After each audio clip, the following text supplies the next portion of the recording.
The one way you can tell is that, one, the depth, but also how straight and smooth the edges are, and they're beveled down, and they've been hand worked to be that smooth with the air chisel or a hammer and a chisel. That's a real good example of nice handwork. You used to do a lot more of that than you do now, right? Yeah, I haven't had but one call for anything like that in the last, gosh, I don't know, 20, 25, 30 years. Nobody did it the same. And nobody did it the same every time.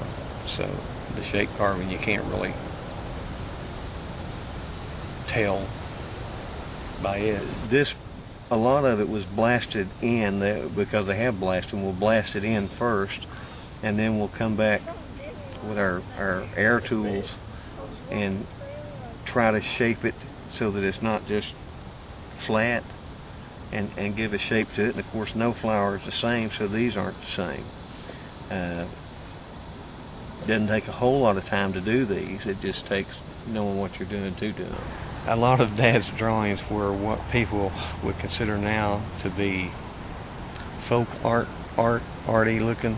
Yeah, he drew it by hand and on paper, and then transferred it to the stencil, and then cut it out with the knife, and then sandblasted. He fussed at me sometimes for I always wanted to do that one more little thing to make it perfect, and there's nothing perfect in stone. So he said, "No, stop now. If you go any further, you might mess it up. Stop now. That looks good."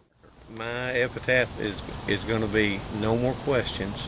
My knowledge is complete, because the Bible says we'll know all we need to know. Anything I don't know, I won't know that I don't know it, so it won't matter.